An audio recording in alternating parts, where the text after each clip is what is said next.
1945 and 1989 moment when a world order is changing. It'll take about 10 years, and it can tilt in three directions. One is a multipolar, transactional world without any kind of clear set rules. We form these unholy alliances between different players, which are not very often values-based or interest-based. That's one possibility. And of course, if we look at, say, the United States at the moment, that's the direction in which they might be taking it. The second option is the regionalization of power. So basically, we start seeing globalization become regionalized. We start seeing types of value chains being brought home. And then my third option, which is my preferred one, is that we see a rejuvenation of multilateralism, because I believe that multilateralism leads to order. But in order for that to happen, the West especially needs to understand that we need to rebalance the power. We need to give an agency and more power to the global South, starting from the UN Security Council and so on and so forth. Why do I suggest this? And this is my final point, because this is what you asked. Precisely at a time when we probably need cooperation more than ever, we're rejecting it. Global goods such as technology or artificial intelligence, such as aid, such as energy, such as demography, or information in general, climate change. You cannot solve that without common rules and standards. So this is my sort of quick take on the book, I guess. So, President, let me ask you a quick follow-up. In this scenario that you've just vividly painted for us, why do you suppose, and I'm giving you an anecdotal experience, it's anecdotal-based experience, why do you suppose that there is far greater acceptance of the Trump 2.0 phenomena in the global South than there is in Europe? It's anecdotal, but I travel across. No, I think you're right. I think you're absolutely right. It is because it is in the vested interest for some in the global South correctly to try to play ball directly over the institutions. So my argument is that what we're seeing now from the global West is power nostalgia of a system that doesn't really exist anymore. Whereas from the global South, we're seeing, great. You know what? We don't always necessarily want to play ball with China. We don't always want to play ball with Russia. But now, if we're interesting, we can start playing ball with the United States. So it's much more direct forward. But of course, anecdotal evidence, let's be quite honest, I didn't see too many applause when President Trump suggested that Gaza should become a Riviera. True. But the world order today, very early days of the new world order. Yeah, very much so. But it also can be defined as those who have met Trump and those who have not met Trump till now. One of them is here with us, Dr. Jaishankar, Trump in his second term. Coming back from DC, having traveled Europe extensively in the last few weeks, having been to the Middle East, a number of sites there, how do you assess what's happening today?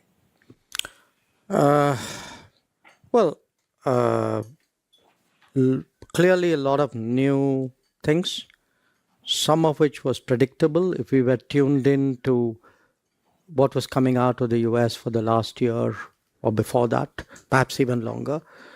Obviously, a lot of anxieties in some parts of the world, a lot of opportunities for many. I think what's important is to kind of assess it without getting too emotional or attached to your habits. Understand that this is a change which is upon us, whether we like it or not. It's happening. By the way, we do like some parts of it, definitely. And then look to see where are the openings and the possibilities out there. So, there are, to my mind, if I could pick up on what President Stubbs said, one of the issues we have struggled with in a way is a kind of hegemonism of the global West. I hear a lot of talk today about, say, external interference or political interference. But in a way, the same thing was happening in the name of human rights and values and so on. So when we look at it, there are now possibilities of evening out this conversation. That many practices which were supposedly universal, which were not, we have now a greater ability to push back, to say that, well, it may work that way where you're concerned, but that isn't so for everybody. So I would argue in a way there's a greater opportunity in a more diversified differentiated world, to have more democratic conversations. So the persistent push for universalism, that moment you believe is now perhaps facing a severe pushback. I think that kind of globalization, there was an economic foundation to it, and there was an ideological superstructure to it. I think the superstructure definitely is challenged, if not discredited. I think the foundation is being contested. So today when we say, okay, let's have more resilient, reliable supply chains, that's a polite way of saying I contest that model of globalization where all roads lead to one geography. When you say that, let's have an active debate, you're challenging the view that there is one truth and it has to come out of people in New York. I'm going to come to someone from New York, but just in a bit. But let me first turn to Natalie. Natalie, I could not help but read your tweet last night. And it kind of provoked some thoughts in my head. And I was like, I could see European anger against what J.D. Vance said yesterday in the hall. And I was like, you know what? This speech could have been given to any global South country by any person from Europe or America at any given point of time in the last 80 years. We have heard such speeches given to us in our auditoriums by folks coming from this part of the world all the time. A democracy as large as ours is told by barely surviving democracies that you need to learn our model of bringing collectives together. So by the way, I took some pleasure in seeing some pain that some people felt when they were lectured to. And I love that line, that if Greta Thunberg can lecture the world on energy choices, you can possibly hear Elon Musk lecture the world on technology choices. So just your view. Since you have tweeted about it, I want a fair European assessment of where you think this relationship, the transatlantic partnership, is headed in the next 3 to 4 years. So let me sort of start with where we are in this journey on order or disorder and end with J.D. Vance and Europe. So it seems to me that there are sort of 3 steps in this journey. Step number 1, we've been at this for a while, the end of the unipolar order and the unipolar system, and with it, the end of the liberal international order, right? With increasing contestation of that order, we went through a phase of debating about how to reform institutions and all the rest of it, and that was kind of step 1. We then enter step 2. Okay, so what's the new shape of the international system? Is it bipolar? Is it multipolar? Is it tripolar? So what is it?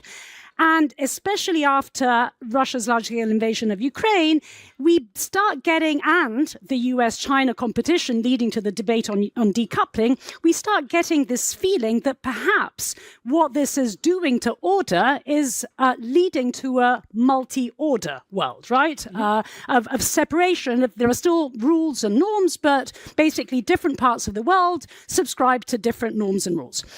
I think we're entering now stage 3 in this journey, right? And stage 3 in this journey is actually a world which is non-polar. And by non-polar, what I mean is, firstly, there is no real ideological glue tying different countries or regions together. And where transactionalism is on the rise. And where basically it's kind of the law of the jungle, right? And of course, if you're down that food chain, you're kind of increasingly in trouble. And this is where we get to J.D. Vance. So to me, the troubling aspect of that speech was not so much, the whole freedom of expression thing was just a bit weird, frankly speaking, but okay, fine, let's have a conversation about it.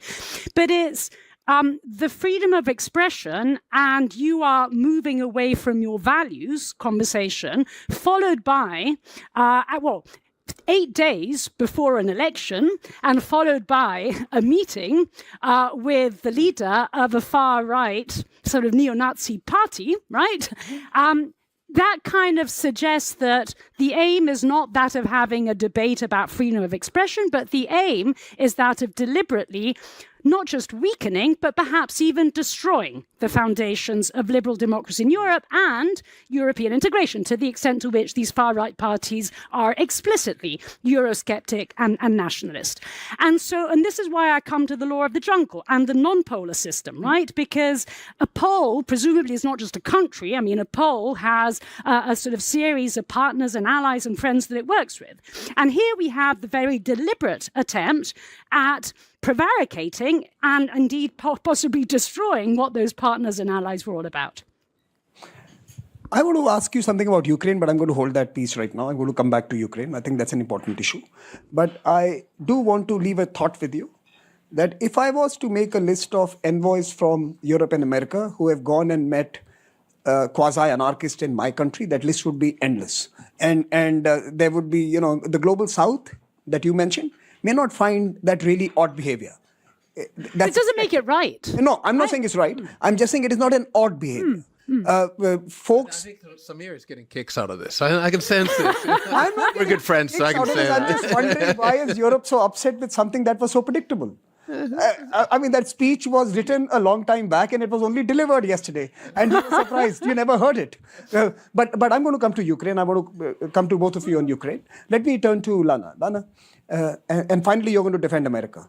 So that's a John answer. But I'm going to first come to Lana. Lana, you've spent a lot of time in New York and you understand the power of collectives, of collaboration, of building partnerships, especially on projects that are long-term by definition. Peace, connectivity, infrastructure, energy transitions. These are long-term projects that require sustainable partnerships. In a world that is in many ways thriving on short-termism, on transactionalism, on in some ways convenience of the opportunity that is available, how do you build something sustainable, especially from the gaze that you have sitting in the Middle East, which is actually witnessing all of this at the same time? Energy transitions, economic transitions, search for peace, new partnerships and connectivity projects. How do you look at the world? Thank you, Samir. And I'd like to just quickly refer to the President's comment on how we reacted to President Trump's Gaza Riviera statement. And I'd say we'd welcome Gaza becoming a Riviera of the Middle East, but a Riviera of a Palestinian state is the Arab position. Mm-hmm. So, I think there's some agreement there, but it's just about what the end point is in terms of the political horizon for the Palestinians. More broadly to your question, and New York and where Dr. Jaishankar has said power has sat for so long, where the rules have been given and taken by a different configuration of countries.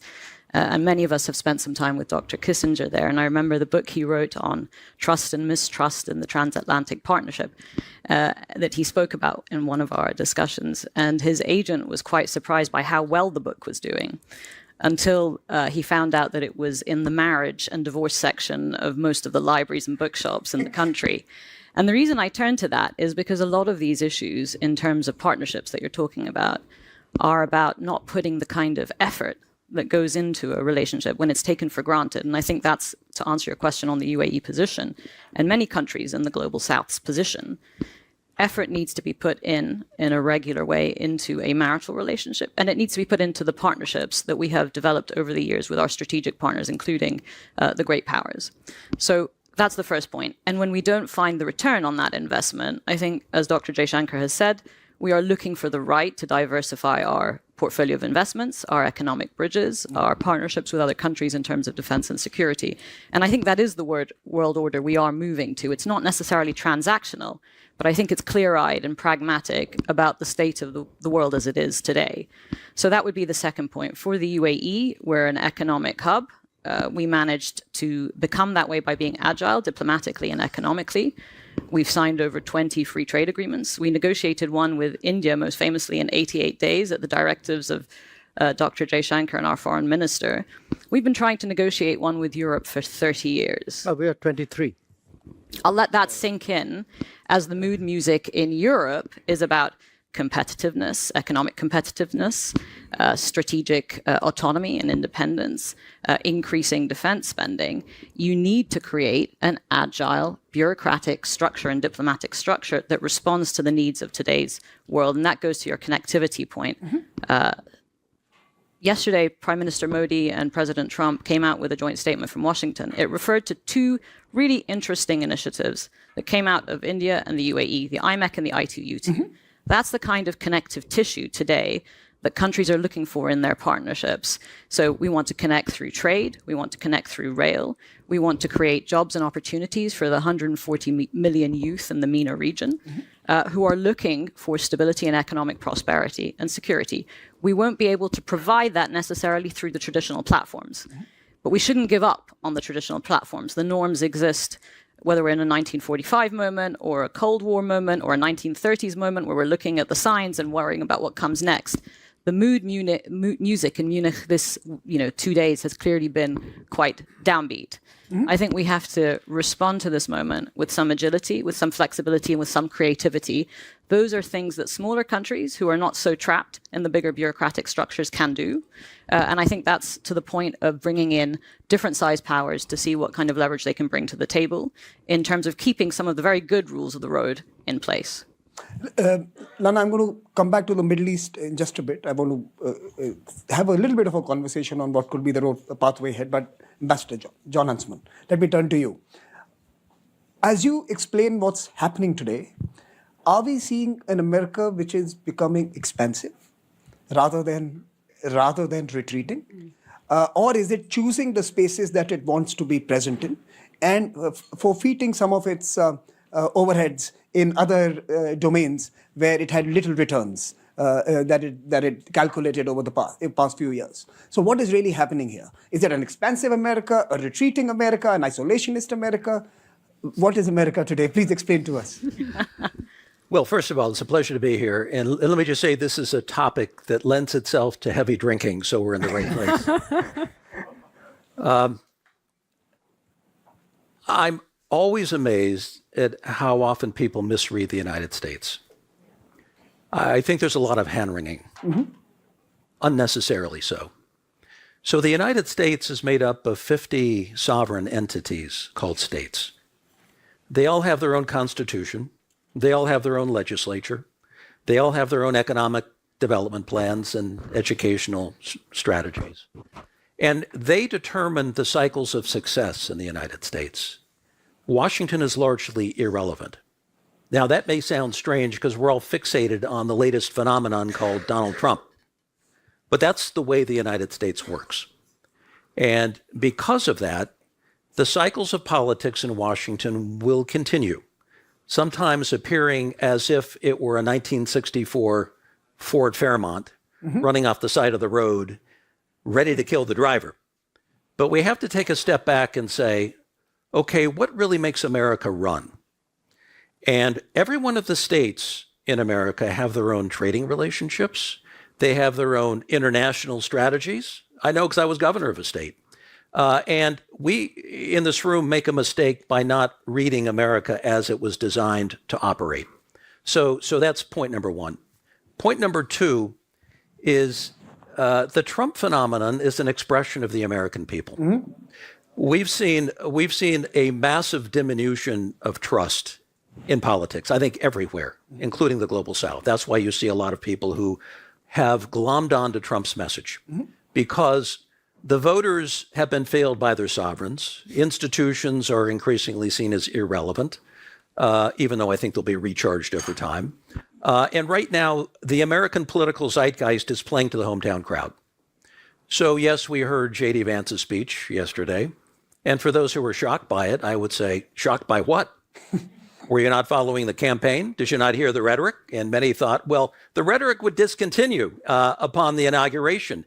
That's not how the Trump machine operates. So JD came and he gave a speech, and I think it was largely tailored for a certain constituency and audience, not here. So this is kind of the new kind of rhythm of Washington. And I think the rhythm will continue in a transactional nature. I think Trump is very much based on personal relationships. So you say, well, how will trade policy go? Well, the trade policy function in Washington is way different than it's ever been. USTR used to call the shots. I was there at one point as deputy U.S. trade representative and negotiate trade deals. During this administration, you're going to see something different. I think you're going to see Trump develop relationships. If he likes relationships, if he gets along well with somebody, if he sees common cause and the extension of America's interests, he's going to negotiate deals. I think India is a perfect example of that. So I think we're in this mode. Call it whatever you want.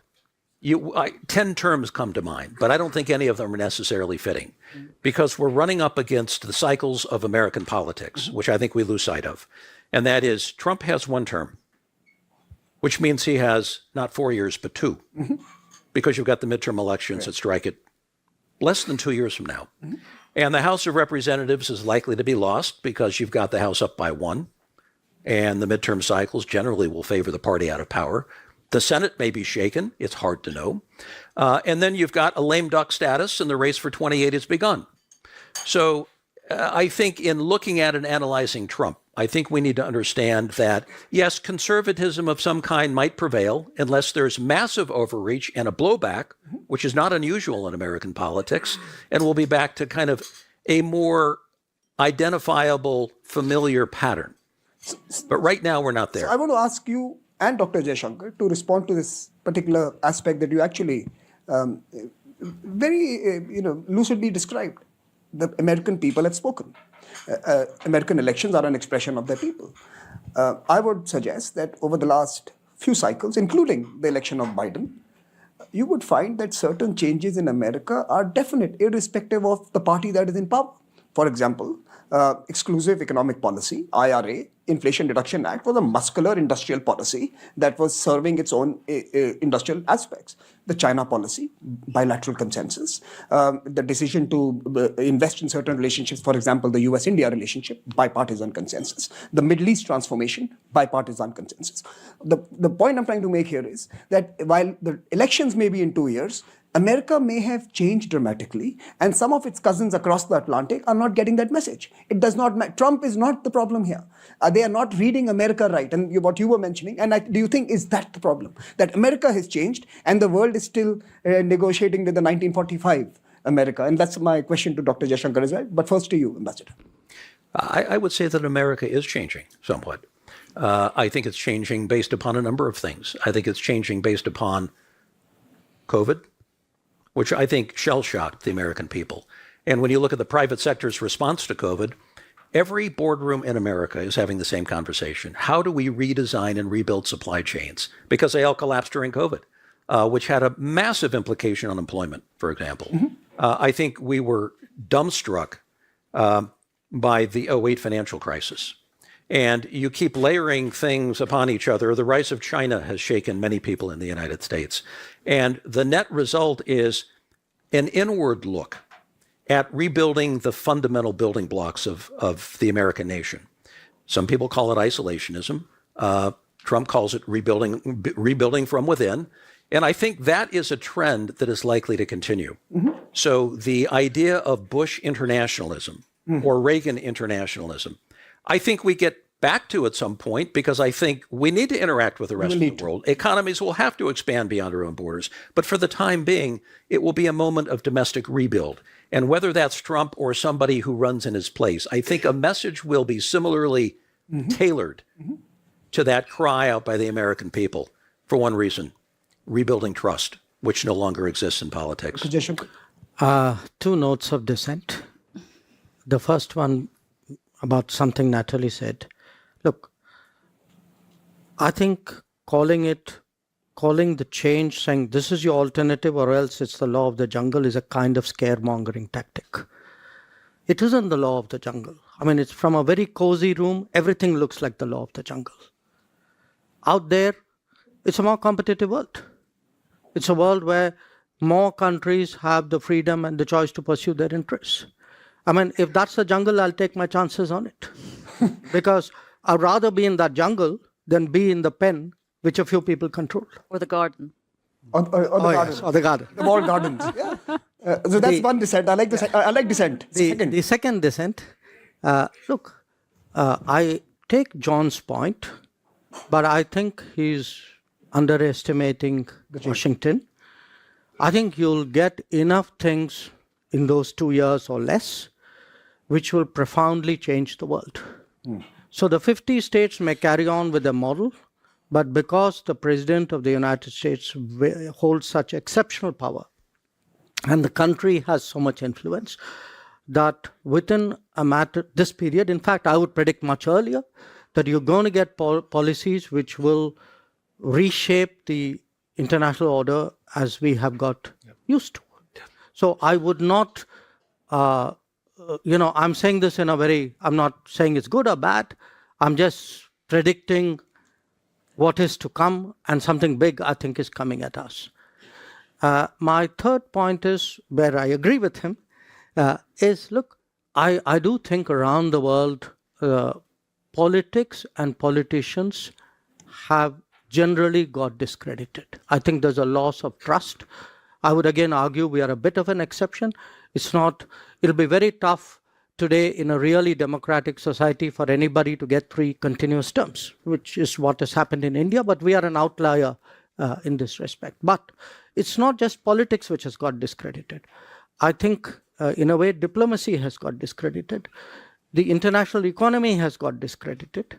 The kind of model which we have touted as being universally good is seen by many people as being built on their jobs, which were taken away from them. In India, for example, if you look at small, and medium producers, I mean, they are very angered at the kind of dumping of goods which is taking place in the Indian market. We all know from where. So I think we are dealing today with a much more disillusioned, unhappy world, which is ready for change, which says that, look, I don't believe all that non-law of jungle stuff which I've been hearing for so many years. I'm now prepared to take my chances in whatever lies out there, because I think it'll definitely be better than what I have today.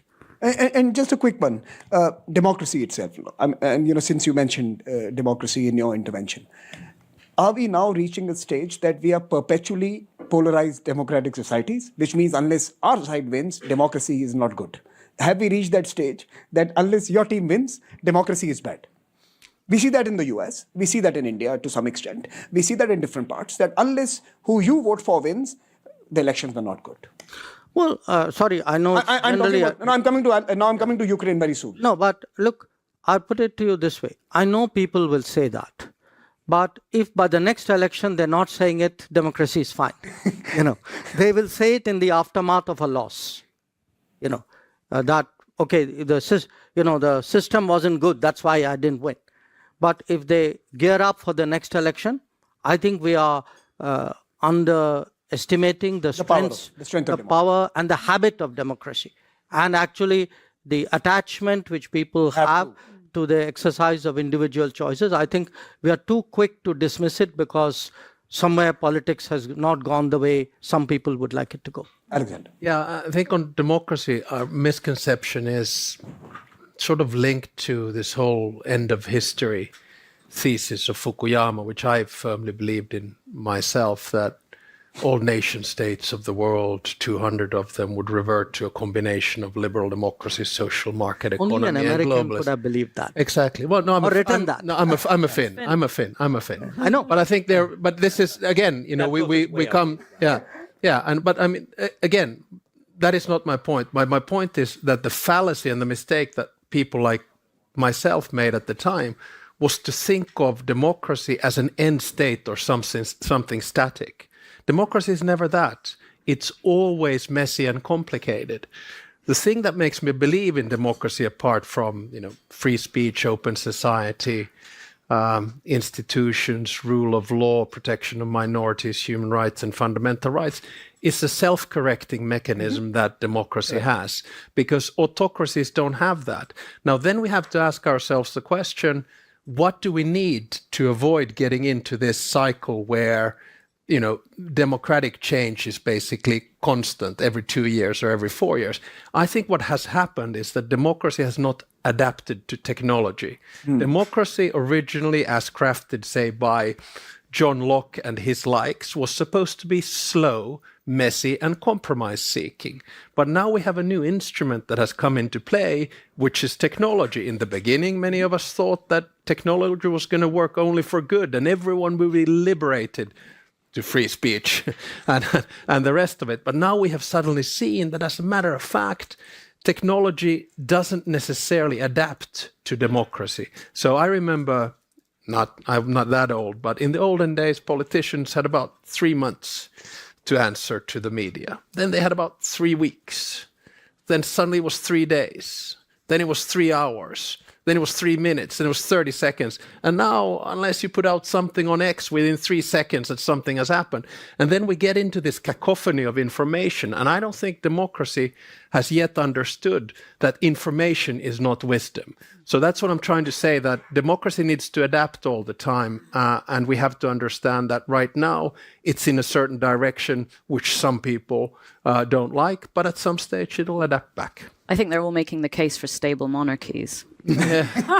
Well, philosopher kings. Yeah. Eventually, you will agree with her. Exactly. I will agree, but can I also? And I will respect your people's vote on that. Yeah, thanks. Okay, Natalie. Yeah, I mean, I just wanted to come back to the jungle business. I mean, I think we would all agree. Natalie, I also want you to give me a quick prognosis from where you're sitting on what could be the future of the Ukraine.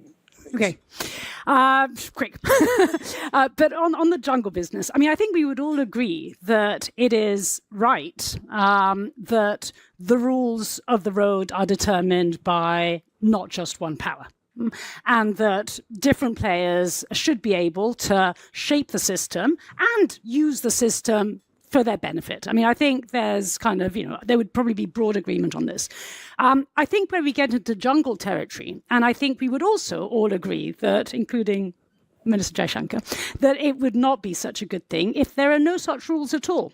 And that if me and President Stubb sign a contract, I assume that there is some sort of institution out there that will make sure that he respects the contract, and that if he doesn't, I can sue him, right? Now, if those institutions are destroyed, if those rules are eroded, if nothing does anything about them, then we are in that jungle territory where if you are down in the food chain, you're in big trouble. And surely that is a situation that no one really wants to be in, because indeed, if you are down that food chain, you're in immediate trouble. But presumably, even if you're up there, sooner or later, you are going to run into trouble. So to me, it should be a conversation about those rules, about what we think about them, and especially about how we collectively are going to do something in order to ensure their respect, which gets me to Ukraine. So, I mean, who knows what's going to happen? I mean, I think we basically are into two possible scenarios here. Scenario number one, so I would tend to exclude a peace agreement scenario. I think what at most we can think might happen is a scenario in which there is some sort of truce, and then the question, and it becomes a very European discussion about what we can do to ensure that that truce becomes more or less sustainable. And this is where we get into conversations about defense, both European defense more broadly, but also continuing military support for Ukraine, deterrence troops. I kind of, I'm reluctant to define them as peacekeepers because I don't really think there is going to be a peace to keep. Anyway, so that's sort of one scenario. Then you have a second scenario in which negotiations begin, and they continue, and they continue, and they continue. And in the meantime, war continues and continues and continues. And in that scenario, which actually I think is more likely than the first scenario, what I don't know, but I'd love to hear Ambassador Huntsman's sort of views on this, what would Donald Trump do? Would he basically just kind of feel slighted and get annoyed and double down magically in supporting Ukraine, or, I fear, get bored and look for his Nobel Peace Prize elsewhere? Okay, I'm going to come to you, Ambassador Professor Alexander, you wanted to come in. Sorry, President Stubbs, you wanted to. No, it's okay. I mean, I come from a country which has 1,340 kilometers of border with Russia. I come from a country that fought winter war and the war of continuation with Russia, and fought about the three key principles of statehood. One is independence, the second is sovereignty, and the third one is territorial integrity. We retained our independence, the only bordering country to the Soviet Union at the time to do that. The rest of them became Soviet satellites. We lost our sovereignty, our right to choose where we wanted to be. European institutions or otherwise. And we lost 10% of our territory, including the land where my grandparents and my father was born. So this is the prism through which we look at Russia's war of aggression in Ukraine. And Dr. Jaishankar's legendary comment from GlobeSec in the olden times is that... Olden times, because it's like 3 years ago, right? Something like that. But he was completely right to say that we do a lot of navel gazing in Europe and we only care about our wars and expect everyone to care about our wars, whereas the other way around, it doesn't work. My thesis on Ukraine, given the situation, is that we need to look at it in 3 phases. The first phase is to strengthen Ukraine militarily and try to be as tough on Russia as possible with sanctions, frozen assets, and increasing military in Ukraine to give Ukraine a position of strength to begin the negotiations. Second phase, and here's perhaps where I unusually disagree with Natalie a little bit, is a ceasefire. Not a peace process. there's a bit of an Italian vibe there, right? You were in Florence at some I point. was. So we need a ceasefire. And that ceasefire basically needs to have a demarcation of the border. And then after that, you start talking about the agenda of the peace. And of course, there needs to be some kind of security arrangements in place. The third phase is the long phase, which we don't know where it's going to end. That is a peace process. And that means that you start looking at territory, you start looking at security. President, my question is, this is what you want it to be. Yeah. What do you think it is going to be? That's what it's going to be. So the question here is, do you think if the US has a different view, Europe is ready to walk alone to make this happen? I don't think it's a binary question because Europe is not going to walk alone. But if you want a conceptualization thereof, on the security arrangements, basically Ukraine stands up and keeps it.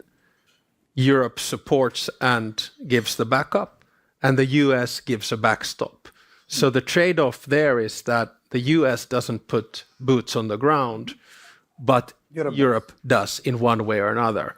But obviously, this is a long haul. And what people need to understand, and believe me, we in Finland know Putin and we know Russia. He is an imperialist. He is a colonialist and a revisionist. The only thing that he understands is power.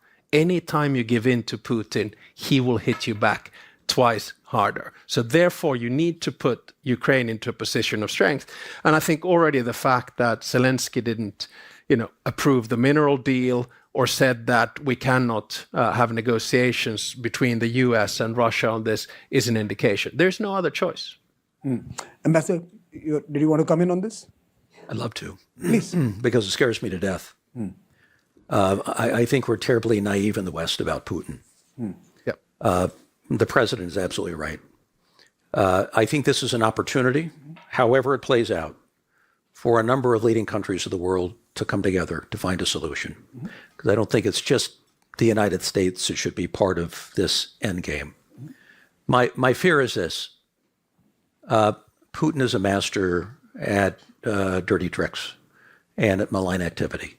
We've seen it in Georgia, 2008 and beyond, annexing what now were Abkhazia, South Ossetia. I'm concerned deeply about Moldova. He'll take the land in Ukraine. However this deal is cut, that will likely be part of it. The security guarantee will have to be negotiated. I think that will be probably the most difficult part. Some sort of peacekeeping arrangement. But what I fear most is this is a holding pattern for Putin. He'll claim victory and move on. And he'll wait for the next election in Ukraine. And he will hope for a 2010 outcome and hope to control whomever wins that election. He'll flood the field with propaganda, disinformation, and cut out candidates. And I think his goal long-term will be not just the land, the 20% that he's already succeeded in getting, but ultimately finding a political subsidiary in Kyiv that he can control. Yep, exactly. And that will be his victory. Yep.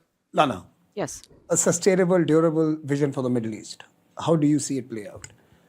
Early days, I don't think we can reach a conclusion now, but how do you sense the mood now in that region?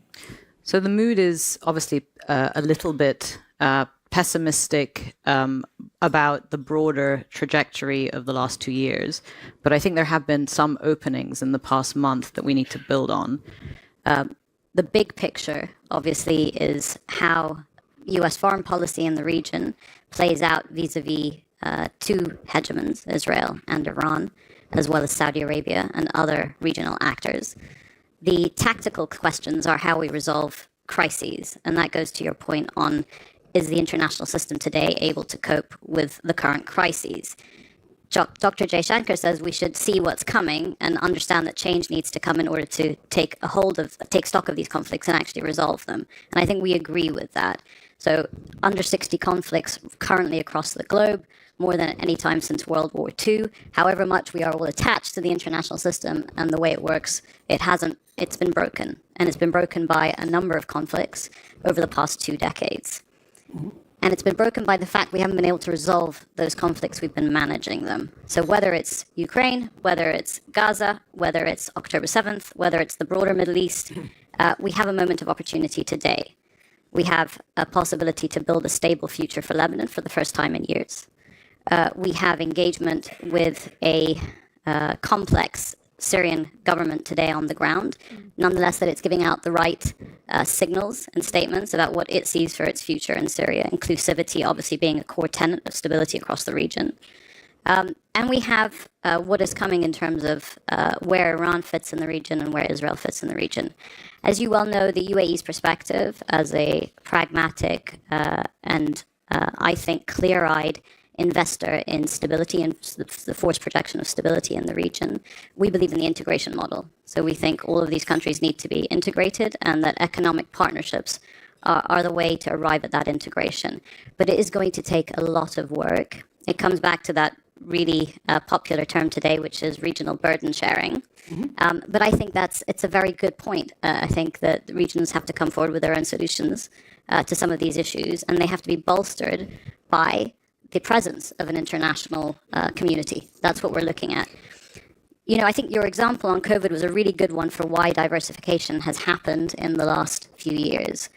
We all bought into the globalization theory that we are now connected, the borders, the nation state as it traditionally was, would not affect the equitable distribution of vaccines, of medication, of sharing knowledge on health systems. I think COVID was a rude awakening for a number of countries in the global south that had to suddenly self-invest in these industries in their own country. So that independence, I don't necessarily think is a bad thing. I think it was a good shot of adrenaline to the system. We needed a geopolitical shot. We needed a geoeconomic shot, and we've had them. And for the Middle East, we plan to work together in a like-minded collection of countries with those who want to partner with us to try and create a future that is stable and prosperous and built around the integration of all of these countries in the region. We need to make the case for that integration, and we will make that case.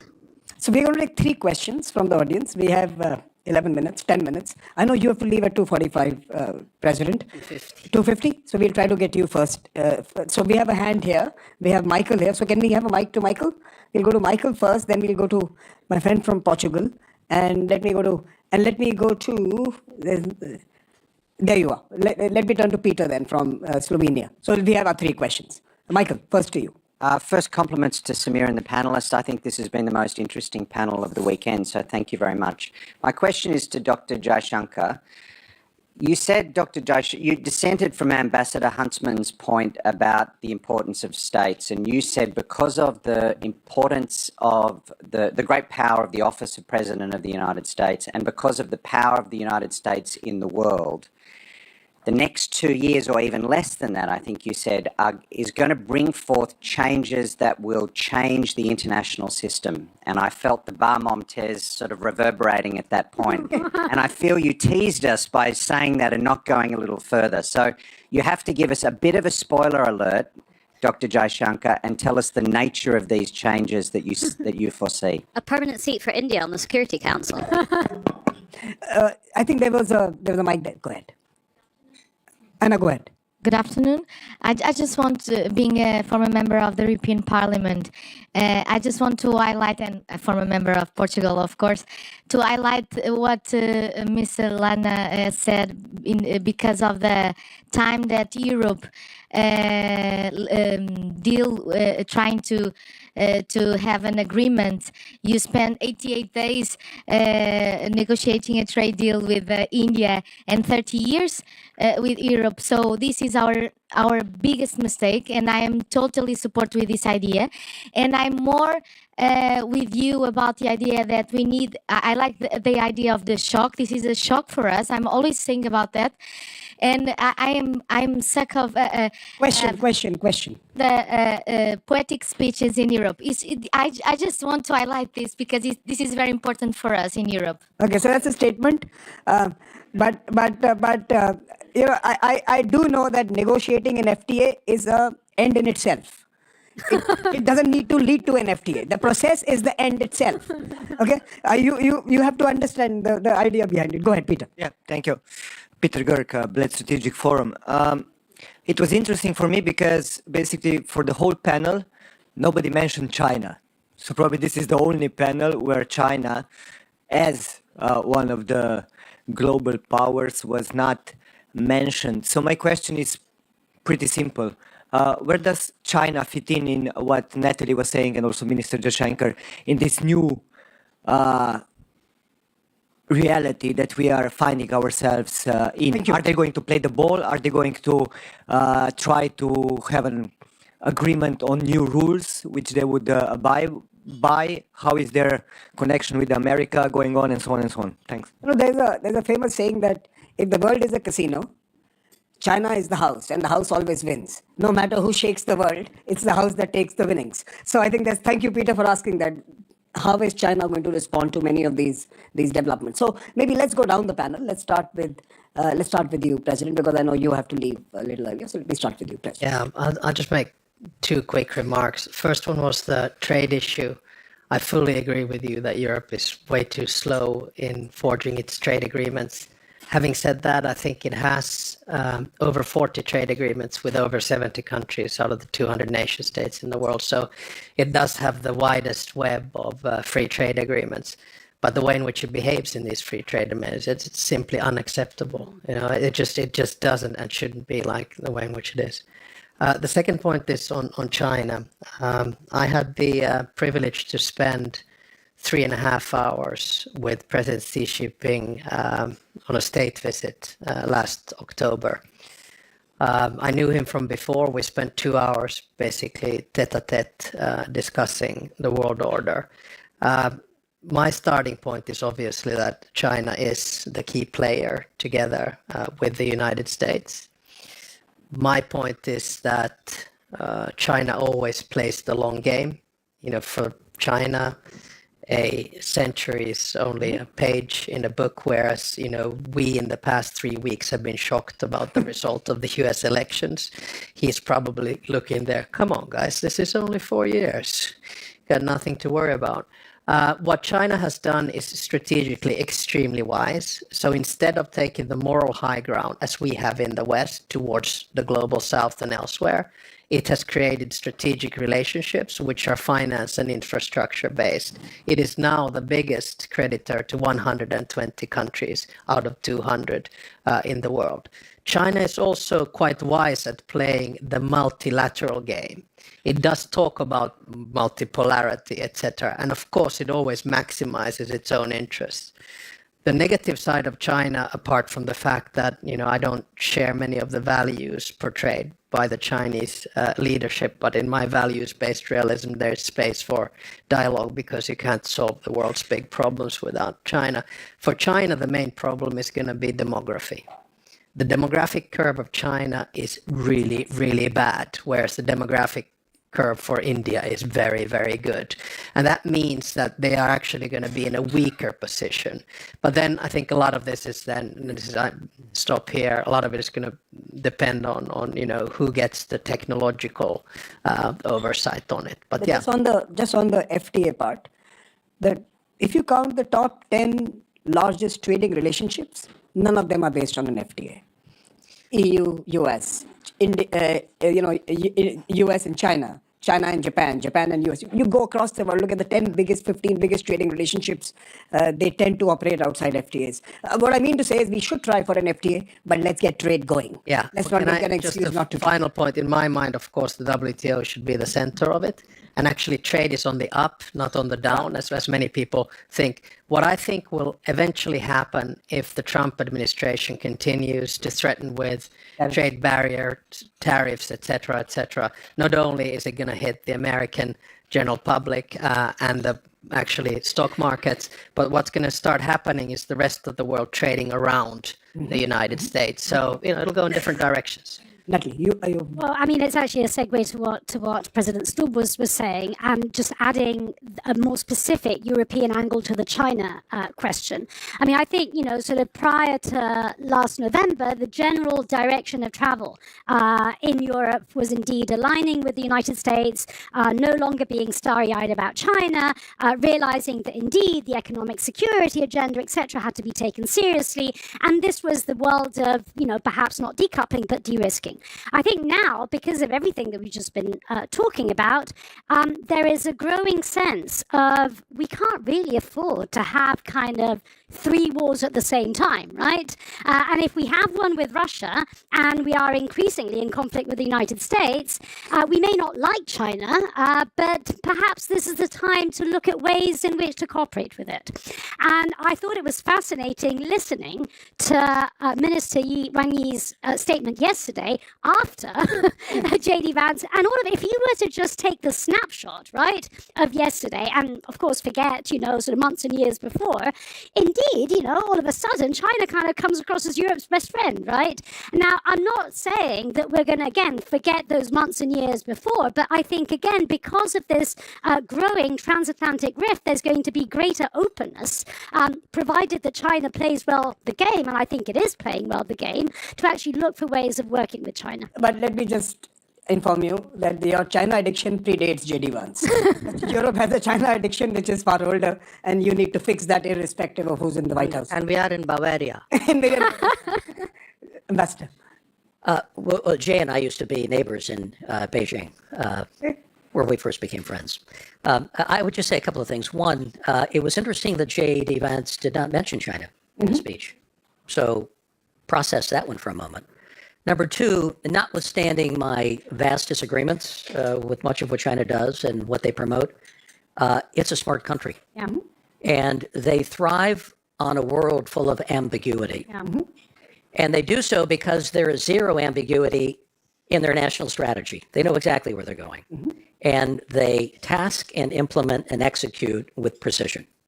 So a world of ambiguity plays to their strengths, which is shoring up relationships. I mean, the speech by Wang Yi, who I first got to know when he was head of the Taiwan Affairs Office, I've heard for 30 years. I mean, it's the same basic talking points, but it's a reassuring set of points about China's role in the world and we're fair play, a level playing field, and all of that.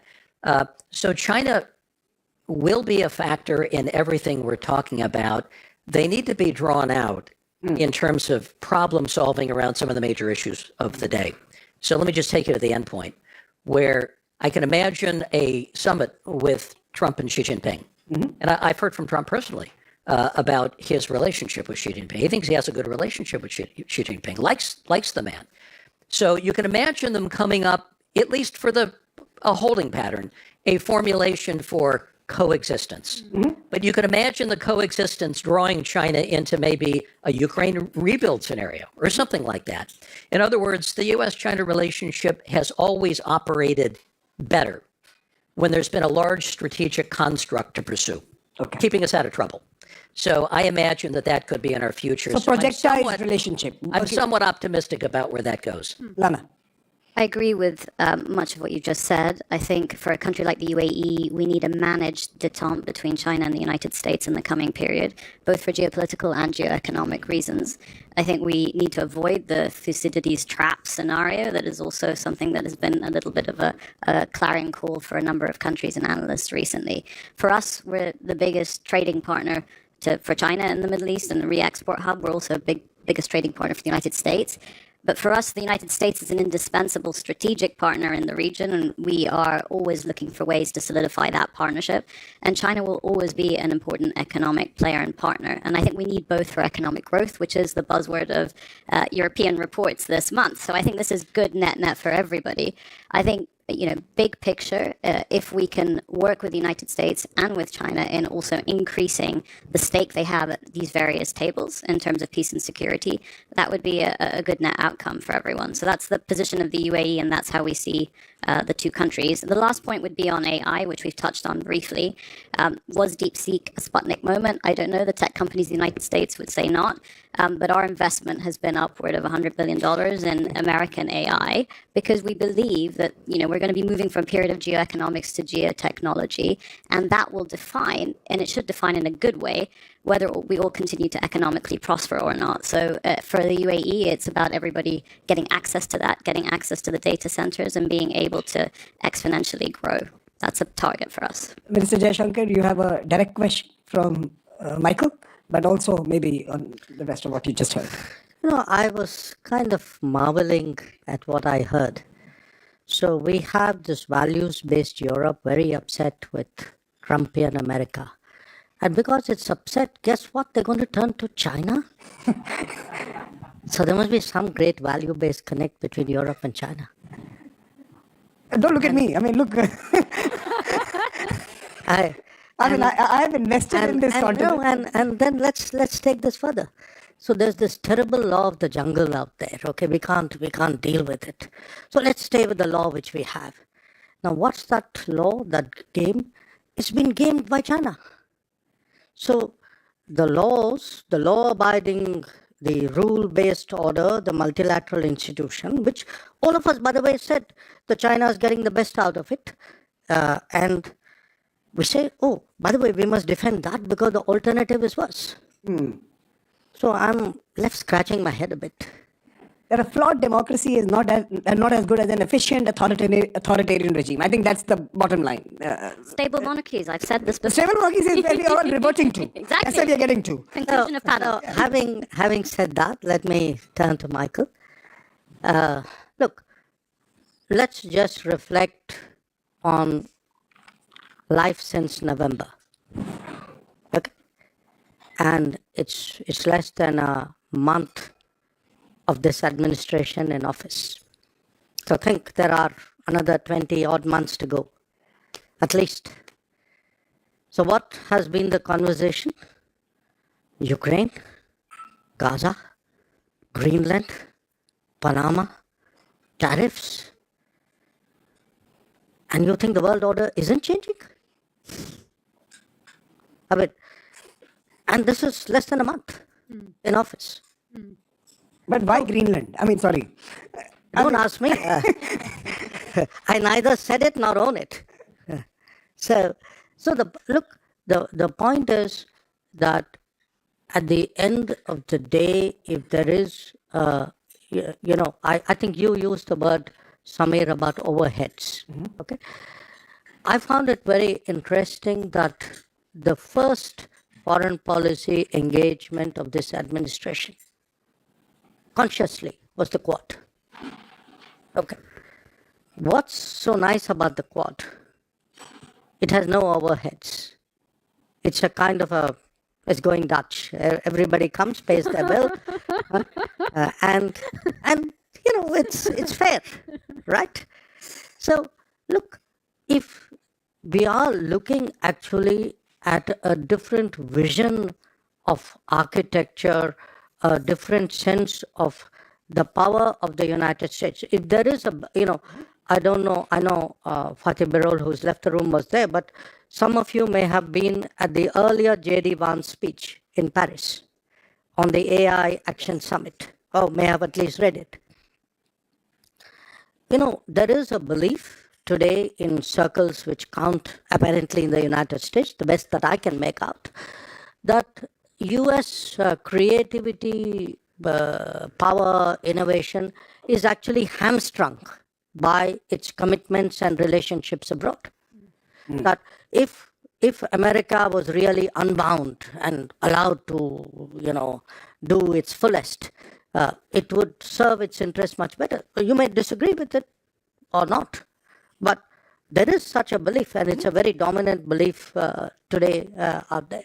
So if that's the belief, and if diplomacy is significantly shaped by overheads, if these are the kind of issues which are being addressed or at least put on the table fairly early on, tell me the world's not going to change. The point is that you all have to watch out where you are in the American diplomatic budget sheet. Are you in the overheads or not? And I think that will decide your future in the next 2 years at least. But let me first invite Joint Secretary Raghuram to come and close this particular panel. Raghu, you're here. This is the mic for you. Thank you very much. A quick vote of thanks is in order, I guess. I would like to thank Honorable President Stubb, who has to leave us for another engagement, and Madam Minister, Ambassador John Huntsman, and Dr. Nathalie for your participation and wonderful insights. This week has been a very busy one for Indian diplomacy. Dr. Jaishankar was at 2 important summit-level engagements in France and US. We are very happy and glad that he was able to come and participate. Thank you very much, sir. I would like to thank Dr. and his team at ORF for organizing this. I would like to thank all of you for joining us. I hope you enjoyed the conversation and the lunch. Thank you very much. So let me close this by making an announcement that some of you, like last year, would be joining us at Raisina next month. It's the 10th edition. The good news of all that is happening in the world is that when Dr. Jaishankar happened to be in Marseille a few days ago, they have announced a Raisina Mediterranean in Marseille itself, which will take place in 2025. I've been informed that we have to do it this year, but the idea is that we are betting on this continent. We truly believe that the India, Europe, and the Middle East bridge is going to be the center, which is going to keep us all centered. And our definition of Mediterranean is from the Gulf to the Baltic. Correct. It's kind of more expensive, right? So with that new definition and the new mental map in your minds, thank you so much for joining us, and have a good conference. Thank you.